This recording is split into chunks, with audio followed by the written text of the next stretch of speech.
Good morning everybody, and thanks for coming along today. I hope we have a great day.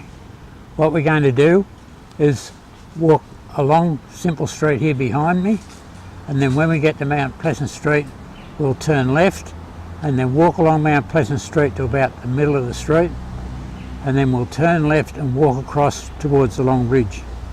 The first part we'll be walking across the playing field and then through long grass. So when walking through the long grass, keep your eyes open for the Joe Blakes. When we get to the long bridge, we'll turn left and come back along High Street to this spot where Amanda will have a cup of tea and some bickies ready. Okay, we'll take out photo number 0A. This is a photo of the Northumberland Hotel, which was just here on the site of the courthouse, and was later demolished about 1895 for the building of the new courthouse. Photo number 0, we haven't a clue where this was taken, but it's too good an example of mud not to share. It was probably taken in this area. Number 1. This is a photo that David has acquired and cleaned up. It's of the Belmore Bridge in 1913. Note the figures in the photo. The Belmore Bridge is always a big attraction and a gathering place in times of flood. It is where old timers nod wisely and share their knowledge of earlier floods to younger ones in the community. And in all seriousness, this is the way that the knowledge of earlier floods is passed on to other generations, because otherwise it can be lost. And it's very important that that is not lost. Number 2. Just about where we're standing now, there were houses all along both sides of Simple Street. This photo would have been taken from about here. Right behind us, and one half of the house is completely washed away. Number 3 is the other front corner of the house in the previous photo, and the complete wreckage of the next door house. Note the trunk of the plum tree and the two-storey house, and the branches of the fig tree, which is the one we're standing underneath now. Number 4 is looking down Simple Street and showing houses in the previous photos. Note all the Purcell white shirts. Now if everyone's finished, we might make a move. Who's that?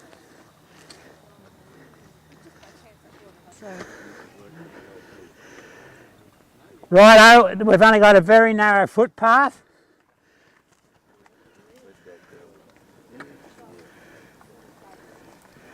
We want to pull out numbers 5, 6 and 7. And these are all being taken along the riverbank on here on the levee bank, and you can, if you look down, you can see that's where they're all taken.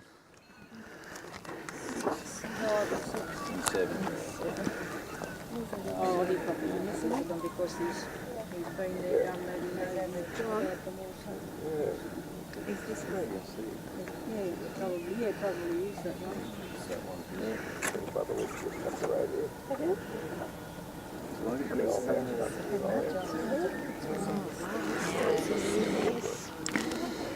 Righto, number 8 and 9.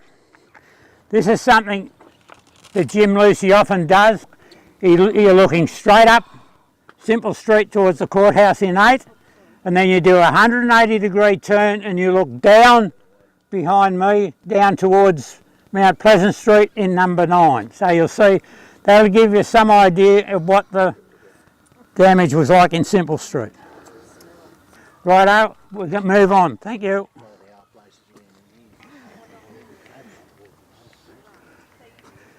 Righto, if you pull out number 10 please. We think this was a house that was right on the corner here, would have been number 33. And if you look very closely at the multi-pane window on the side of the next door house, you'll see it down here on this house. Number 11 and 12 we think are of this house.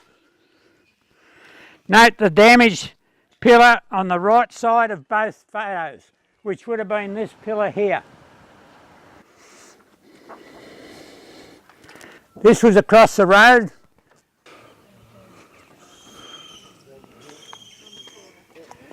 This photo is from 1949. We never did find who the little boy was in the photo, but if what you're going to be looking at is you look up the back of the photo to the bank, you can see it's pretty level, whereas now you can see there's about another 3 or 4 feet on the levee bank compared to what there was in 1949. Number 14 is damage inside a home. We're not just sure of where it was. We think this is where the Douglas family lived. And this is what the Newcastle Sun on Tuesday the 8th of March said. Mr. S. Douglas spent a night of terror trapped with his 3 elderly sisters in a house perched on top of the levee bank in Simple Street. He said that right through Friday night they had sat on chairs in the lounge room while the floodwaters came in the back door and out the front and swirled around their feet. They were rescued early the next morning by one of the many flood boats which saved countless lives in this area. Mr. F. Atmore, also of Simple Street, said he could not find words to express his gratitude to the surf boat crews who did a mighty job.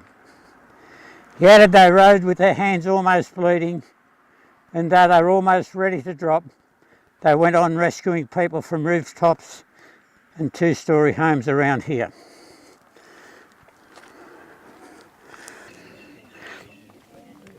There's one of the few original flood level signs still in existence.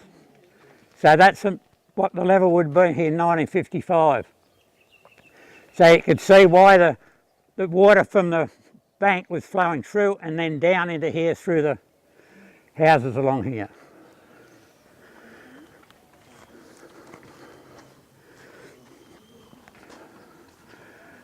Number 16, which is this, what was a little shop here previous to the 1955 flood. So as you can see, this whole wall of the building was torn out from the force of the water.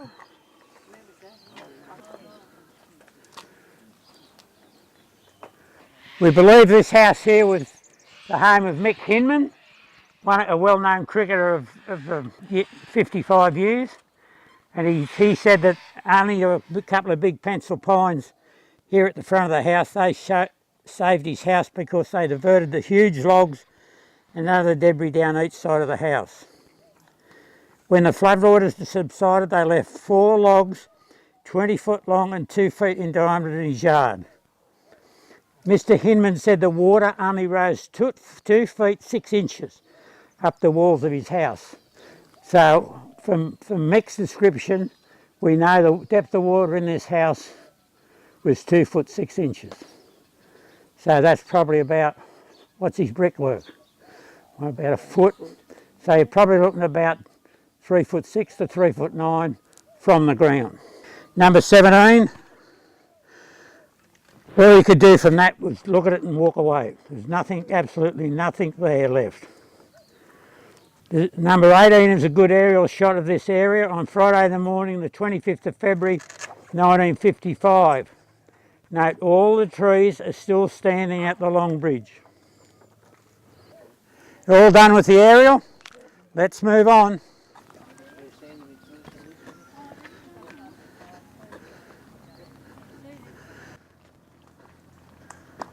Number 19, you're looking at Campton Road from here. Note the 2 chimneys marked A and B on a row of 4 terrace houses. Number 20 is a close-up of the terrace houses in the previous photos and the family names of the occupants. Numbers 21 and 22 is a long shot looking up Campton Road and a close-up of a house in the same area, almost buried in debris. Along here, the Newton family pulled Sylvester Hoffman out of the river. He'd been on the roof of a house in Windermere, and the house with 4 others, and the house collapsed underneath him. He came down from Windermere hanging onto a kapok pillow, and he couldn't swim. He got sucked under the Campton rail bridge, and he thought that would be the end. But it spat him out on the other side, and he got up to the Newton's house, and they managed to pull him out. He didn't have a stitch of clothes on him. The river had ripped everything else off him except his belt. Anyway, the next morning, the surf boys picked up Sylvester Hoffman and the Newton family. Also across the road from the Newton family was the house of the Hill family, and there was 17 in the roof of that house who the surf boats pulled out. They pulled out 16. The father of the family, Spag Hill, would not leave because there was no room for his dog.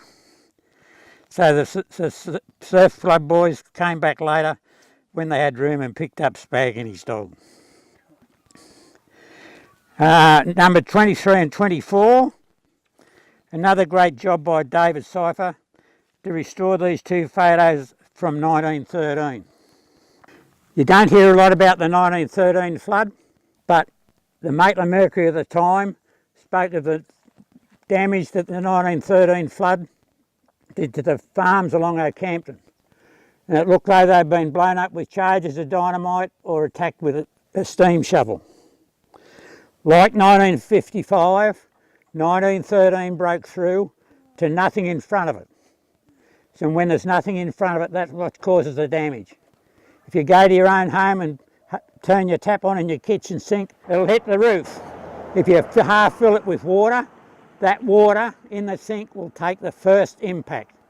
And in 1949 and 1893, the backwater had filled right up nearly to the river.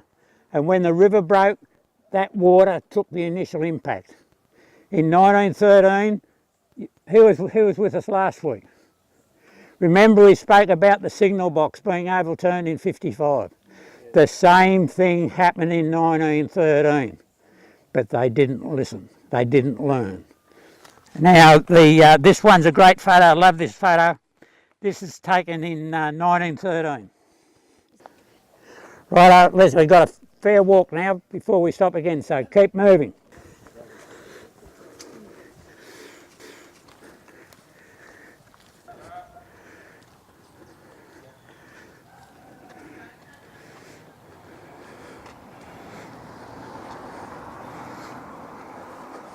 Righto, we're just about to start to walk after the Oakhampton floodway, and this is where all the damage was done in 1955. We'll have a look at a few photos before we start moving on. Number 25, don't miss the sheet of iron pulled back on the roof. Either people were on the roof and pulled the iron back to get into the ceiling cavity to shelter from rain because it rained all through the Friday night. Number 26, the close-up of the previous take note of a chimney in the middle background.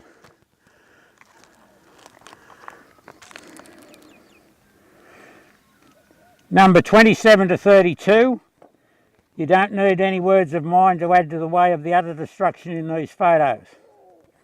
Just imagine, if possibly can, the feelings of those who lived in these homes.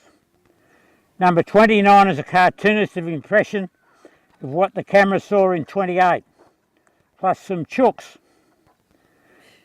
Number 31 from the Wolf collection is a close-up of Jim Lucy's number 30, old car marked with an A. We get a real buzz we can tie in so closely photos from different collections.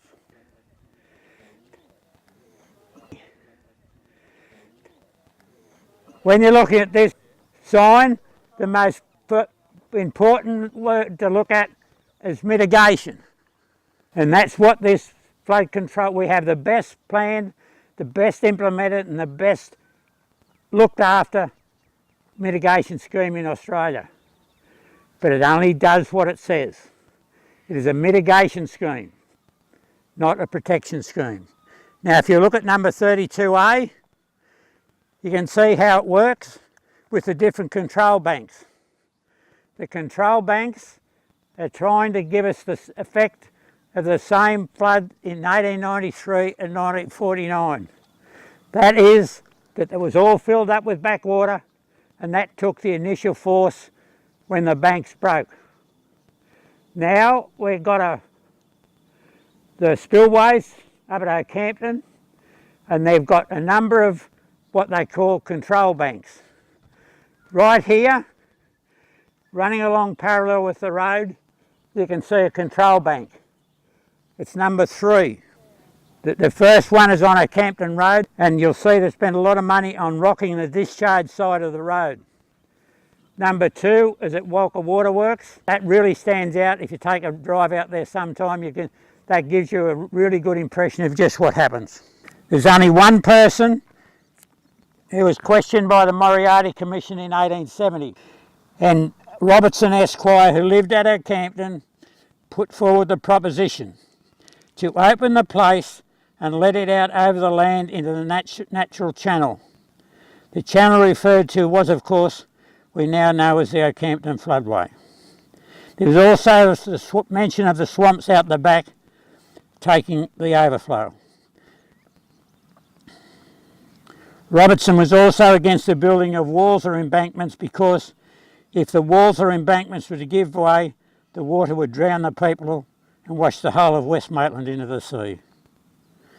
Robertson must have had second sight when one can see what happened along this area on the 25th of February 1955. The next series shows the destruction in Mount Pleasant Street and the damaged Long Bridge in the background. Number 33 and 36 is more shots of utter destruction. Don't miss the toilet bowl in number 34. Okay, we'll move on just a little bit.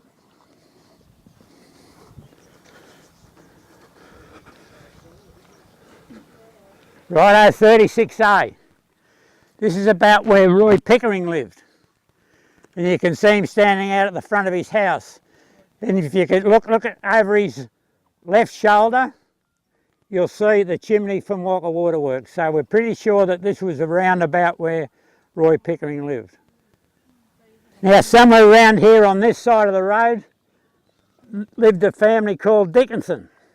Henry first tells the story that Dave Sutherland sent him around from the police station twice to warn the people in Mount Pleasant Street to get out while they could. Most of them ignored Henry's warnings, and that is a result of what happened along here in many instances. The Dickinson family lived about here, and they decided to start moving. And they walked along this road for a little bit, and they got to Percy Brazier's house, which was about here somewhere. I'm just saying about because we only know from Nolly Gilmore about where these were. When Frank Dixon and his wife Elizabeth and daughter Nola got this far, Percy Brazier sang out to them. He said, "You're not going to make it. Come into here with us." They hadn't been in Brazier's house too long when it started to move in the force of the water. So they put a ladder from Brazier's house to Stevenson's house next door, and they crawled along the ladder into Stevenson's house. They hadn't been in Stevenson's house too long when that started to move. So they got a rope from Stevenson's house to a gum tree. And if you look at this next photo, Nolly Gilmore said that was the gum tree. What happened, they managed to pull themselves up along the rope and into the tree. They had quite a journey to get into the tree. When they were in the tree, a house was swept off its foundations and crashed into that tree. Unfortunately, the branch that broke off also had Elizabeth Dixon on it. So Frank Dixon and his daughter could only watch while their wife and mother was swept away in the floodwaters. They found Elizabeth Dixon's body late on a Sunday afternoon in a heap of debris on a farm round the back of Dagworth. It was too late in the day to retrieve the body, but they retrieved it on the Monday morning. The body didn't have any clothes on it at all, so the story was that they had a lot of family money in the house, and Elizabeth had pinned it on the inside of her dress. So Frank Dixon, his house was pretty well wrecked. He'd lost his wife and all their family savings. On the other side, alongside Frank Dixon, there was Mick and Mabel Chalner. Mick was a Horseshoe Bend boy and was a blacksmith striker down at Hexham. They finished up perched on Mitchell's house down that end of the street. And Mick told me the story that there was 7 of them on the house altogether with 2 kangaroo dogs. And when Mick was telling me the story, I said to Mick, how'd you get the dogs into the boat? Mate, he said there was no bloody trouble getting the dogs into the boat, they were first into the boat. Righto, we'll move on a little bit further. The next one you're going to be looking at is number 36B. So you're looking at 36B and 36C. They're just a couple from Knowles showing the wasteland up to the first of the houses that wasn't washed away. So you're basically looking up to this way up to there, where those other houses are left. Righto, we're just about the middle of the floodway here. And in 1955, 9 of our 11 deaths came from this floodway. That's counting Archie Maynard, who was sitting on his house just the other side of Melville Ford, and the house collapsed underneath him. Frank Dunn, he came down from Talara to help move furniture, and the ute he was in overturned just off the Regent Street Bridge and was washed into Fishery Creek. Vince Hughes and Bobby Smith, they fell off the helicopter wires we talked about last week and were drowned and electrocuted. The coroner couldn't decide which. Joe O'Brien was also in the signal box and drowned. And on the Saturday, the aerial of a duck hit 66,000 volts high tension wires at 10:40 a.m. and 3 people in that duck were electrocuted. Eric Chard of the Regular Army, Sergeant William McGrath of the CMF, and Constable Bernard Orick of the Sydney Water Police. So there's your 9 out of 11.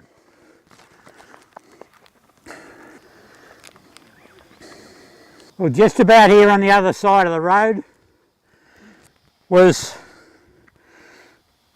Gnarly Gilmore's house, and he's given us this 36D as roughly where his house was. That didn't save it. It was a brick house, and right alongside was Victor Mitchell's home. Now you remember we talked about Mick Chandler and his wife being on Victor Mitchell's house earlier. This house, Mitchell's house, withstood all the force of the 55 flood. And it wasn't until later that tried to move it after the 55 flood that they found out why. Obviously, the house had been built after 1913 and every cross beam of the floor was double spiked into the wooden piers. And every one of those spikes had to be taken out before the house could be moved. Number 36E is another of Knowles and the empty block. And if you superimpose 36E onto 36D, where marked, you'll have an extended view from the wreckage of Stan and Alma Chalmers' home. On the roof of Chalmers' home was Alma, 6.5 months pregnant, her husband Stan, Victor and Von's son John, and Von's father Joe Bowen. Johnny Mitchell and Joe Bowen had started to make their way up the hill, but like lots of others couldn't make it. The water came that quick. So they decided to get onto Chalmers' house, which was on the other side. On this side, around this area, there was a house of a bloke called Rowley Wells. And like many old teenagers, his grandson Alan Peake and Alan's mate Kenny Ellicott viewed the events of the early morning on Friday the 25th as a bit of adventure.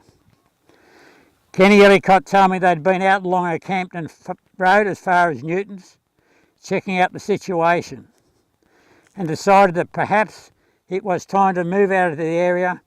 They came back into Hannon Street, but the top of Hannon Street was well and truly underwater. So came out back into this street and headed for the hill. However, they only made it this far, could go no further, so got into Alan's grandfather's home, Rolly Wells. After a while, the house started to move, and the three of them climbed into a tree at the side of the house.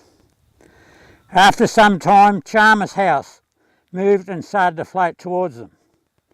And when closer, Rolly Wells and Alan Peake managed to scramble onto the front of the veranda roof. Kenny was a bit slow getting out of the tree and had to swim after the house, but also managed to scramble onto the veranda roof with Rolly and Alan. So on the front of the veranda roof, you've got Kenny Ellicott, Alan Peake and Alan's grandfather Rolly Wells.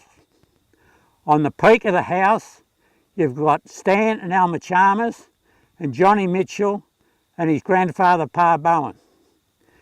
The house hit the...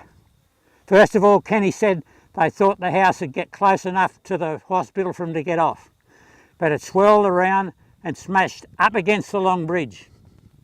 When it smashed against the long bridge, Kenny and Alan and Rolly managed to scramble off the veranda roof onto the house.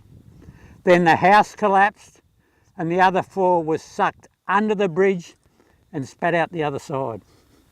It was reported in the Sunday papers that they had been drowned, but the four of them were pulled out of the water around the back of Head and Greeter and brought into Maitland Hospital.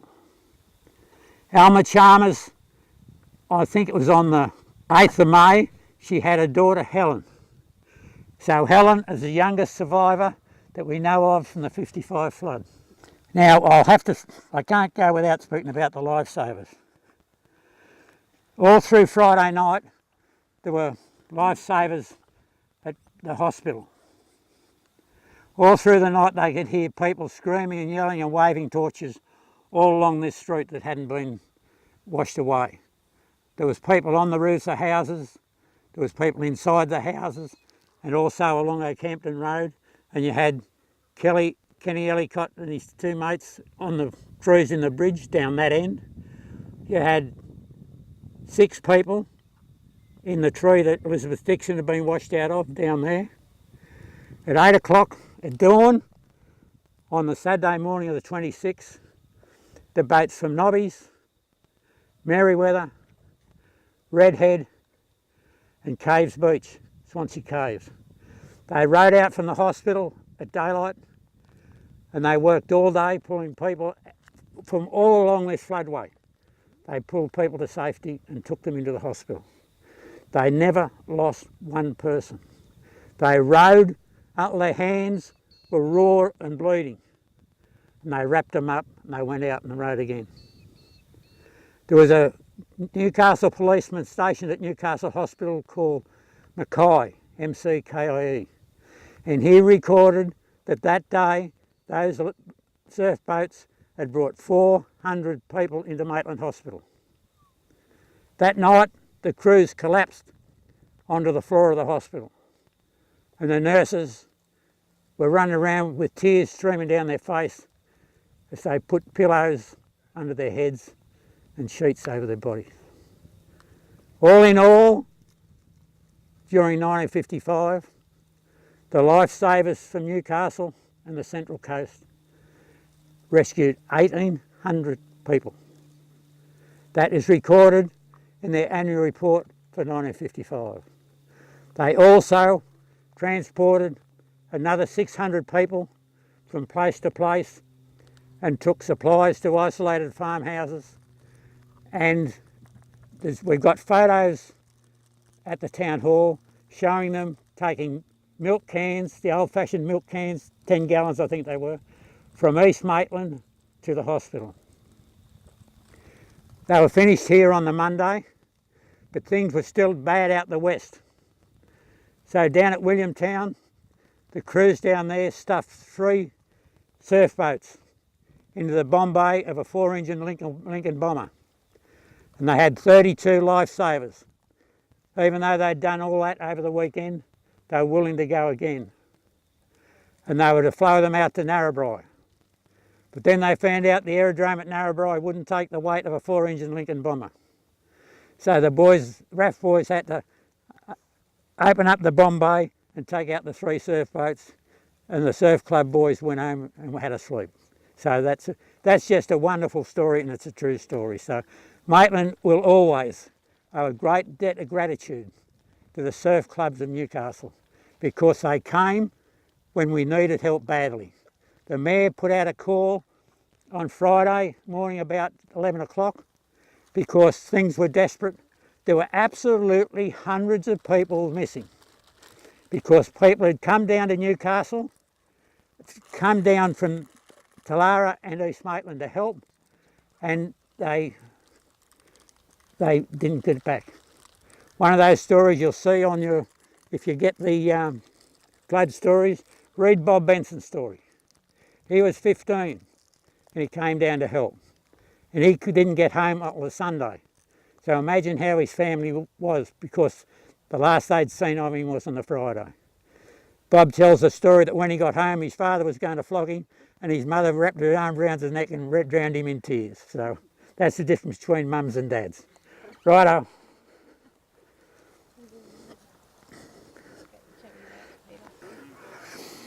While we're walking across this next bit, I'd advise you to cut the chatter, keep the mouth closed and the eyes open in case there's any Joe Blakes. So if you see me, stop. I thought we had to make a lot of noise. You just give a signal for what way it's going to go.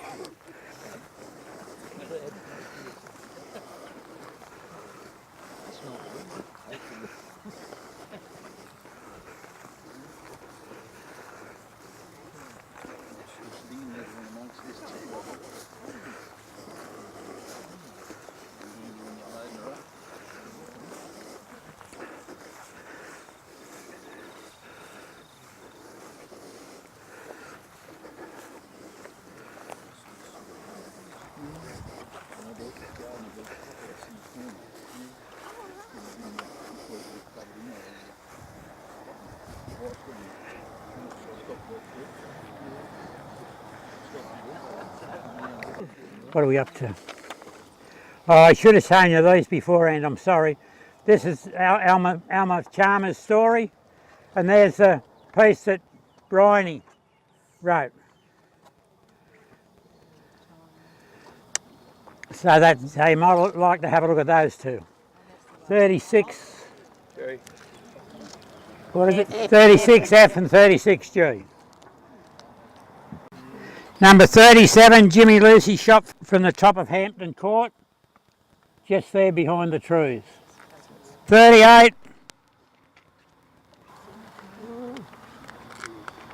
Number 39, I don't know whether you could do anything with this house or just push the bulldozer through it. After the flood, the only way they could get around out of Maitland was to clear Simple Street and Mount Pleasant Street, and they diverted all the traffic around Simple Street into Mount Pleasant Street and up Cobbs Hill. So number 40 shows the Maitland Abattoirs van passing along Mount Pleasant Street through piles of rubble. Ted Carr was the police prosecutor, and he was working for holding things together from under a tree at Hospital Hill. The signal corps had been running a camp at Gangan, and they came up and they set up 7 different spots with signals around the district. Ted Carl had one at Maitland Hospital, and he was asked about from the Sallies down at the school where they were looking after a couple of thousand people, could he get them some meat? So he sent a truck with a transmitter out to the abattoirs to see Ted Benson. And they radioed back to the information back to the station that was on top of the hospital hill, of the hospital itself. So when he got the message, the operator leaned over the top and he sang out to Ted, "Hey Ted, Ted Benson said he's got 14 bodies in the chiller." So the next headline, so according to Ted, the headline in the Sydney papers was 14 bodies in the chiller at Maitland Abattoirs. Of course, they were animal carcasses. And they fed a lot of people. Number 41 is the amount of debris piled up on the bridge. Number 41A, this is a great photo that Diane Stepper gave us recently. Diane lived in Regent Street in 55 and about 3 foot of water through her home. You have to wonder if the woman leaning over the rail is perhaps looking to see if she can see any of her belongings that were washed away. Number 42 is more of the same. 43 is a good shot of the collapsed bridge with debris caught up on the fence in the foreground in the middle of the piers. All that remains of a house that once stood there. Number 44, an old Ford Prefect chugging up Hodcob's Hill. Note the leaning pole and water in the background. All this damage to the bridge was not an isolated event. In a previous flood, the Maitland Mercury reported that, this was the 1893 flood, the upper end of the town where some 300 feet of the west end of the Long Bridge has been carried away. The roads department have been working night and day to erect a temporary footbridge over the Long Gap. Another report from Thursday the 16th of March stated the cottage of Mr Fairhall, a resident in the locality of Mount Pleasant Street, with all its contents, was swept across the paddocks and now lies near the Long Bridge. Number 45 is a close-up of what you'd seen previously. Look under the bridge and through to the other side and you can see the embankment for the Long Bridge control. See, there's the embankment there. That's the holding up again to make another pond after the pond on the other side of Mount Pleasant Street. Look left of the ladder in the photo of number 46 and note the depth of the washaway, but the height of the bank in the sunlight. Number 47 is a great photo from Ron Jenkins. Again, look at the depth of the washaway and also the timber piles that the bridge was erected on. You can see original piers, these concrete piers, but where the bridge collapsed, you can see you've got a solid pier. You've got one here, and you've got one down there, and one down on the western end. They were solid piers after they had to raise where it collapsed, and those solids were put underneath it. Now, this next photo was taken down the western end there, and you can see this house being moved up because after the bridge collapsed, they had to make a road across here for the traffic, and many houses were moved along this road up to Rutherford. There's a silky oak tree just there, and that's still there, and that is where that photo was taken. That's 48. 48A is another great photo from Diane Stepper. This photo terrifies me because you've only got to look at it and you can look at it and you can see it's actually a hole in the water where the water is coming from under the bridge faster than it comes through under the bridge. Probably this area under the bridge was packed solid with the ruins of houses. We used to take the group up onto the bridge and walk along, but you've only got about 2 foot and it's just too dangerous. So these next 15 or so photos are best viewed from the bridge, so you just have to imagine it. 49 and 50, two great photos by Jim Lucy on Sunday morning the 19th of June 1949. Number 51, 2 and 3 showing damage to the western end of the bridge and the start of the rockfill going into the washed out approach in 1955.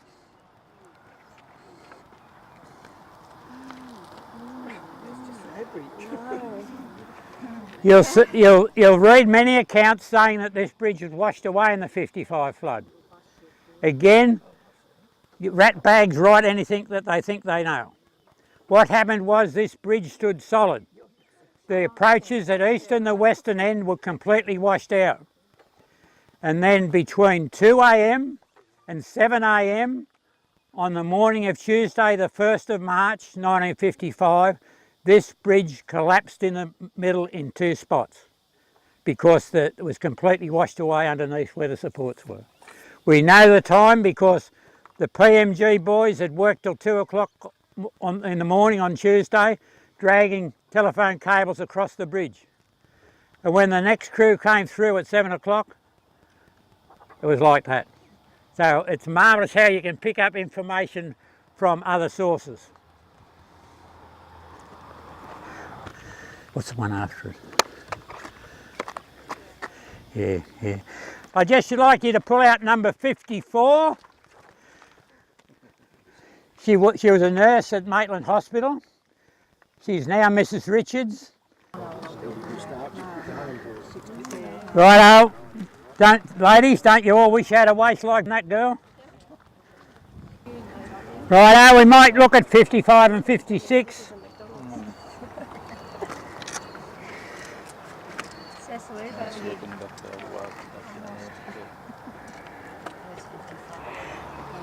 Number 57 is an aerial shot showing all of the Mount Pleasant Street houses in their place. So this must have been taken very early on the Friday morning.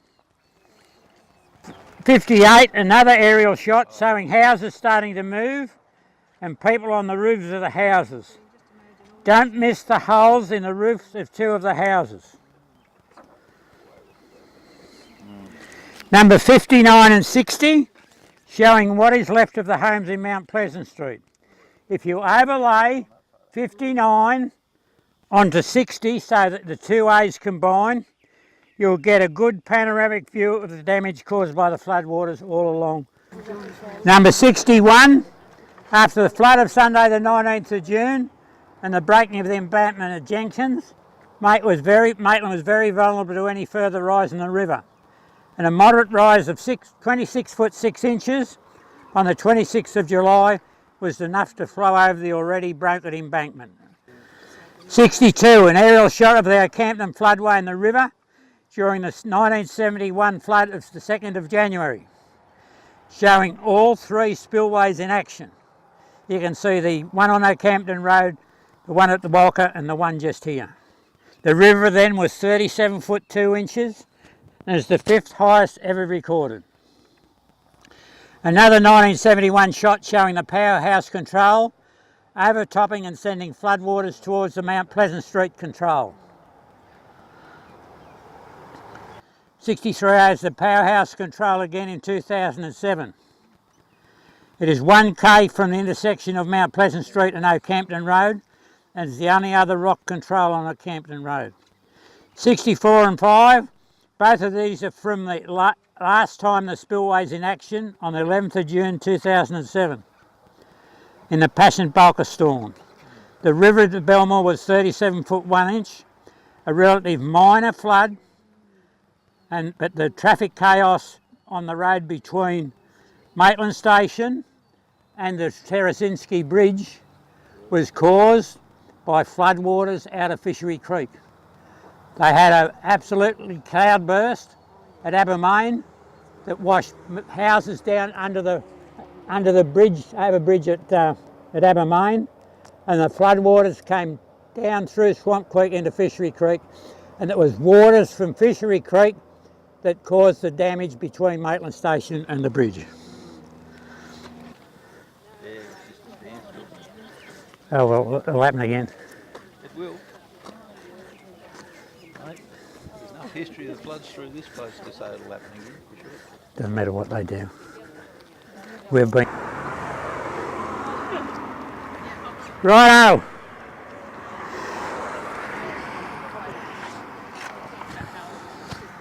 This is the eastern end of the Long Bridge. The approaches on this end were washed away as bad as they were on the western end. Frankie Morris tells a story that they were walking along the bridge with the PMG stuff, and the bloke in front of him had an acetylene bottle on his shoulder. He took one step and disappeared off the end of the bridge. I said, "What happened, Frank?" He said, "Well, we never worried about the tools or the acetylene bottle." He said, "It's still under there somewhere." Okay, number 66. This is taken from the roof of Hampton Court and the eastern bridge where we are now. Note the washed out eastern approach and the house wreckage piled against the bridge. A long shot looking east along the bridge. Don't miss the close-up of all the debris on the upstream left side of the bridge.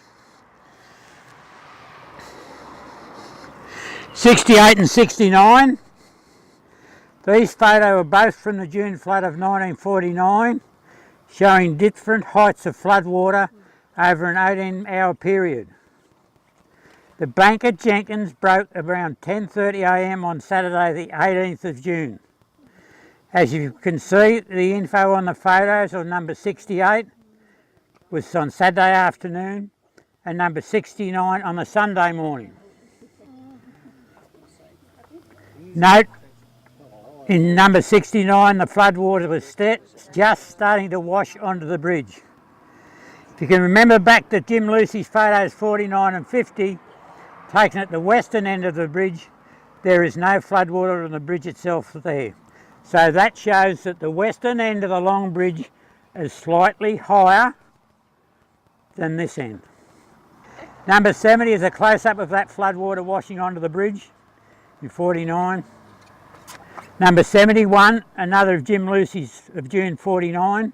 Particularly note the calmness of the water. It's almost mirror-like.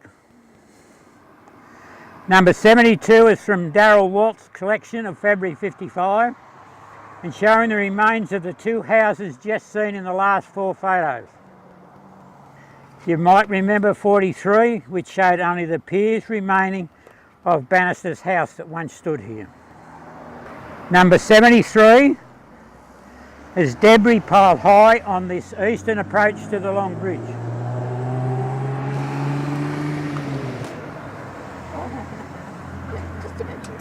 What always amazed me about these photos is the fact that all the people had Purcell white shirts on. I don't know how they did it, but if you have a look at 74 and 75, people making their way into Maitland from Rutherford and Talara along planks off the Long Bridge, all with Purcell white shirts.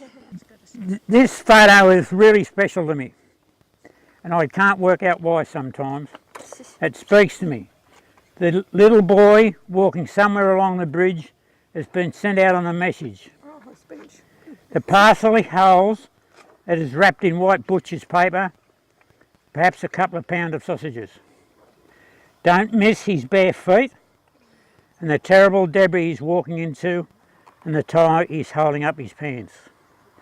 He possibly lost all his own clothes in the floodwaters.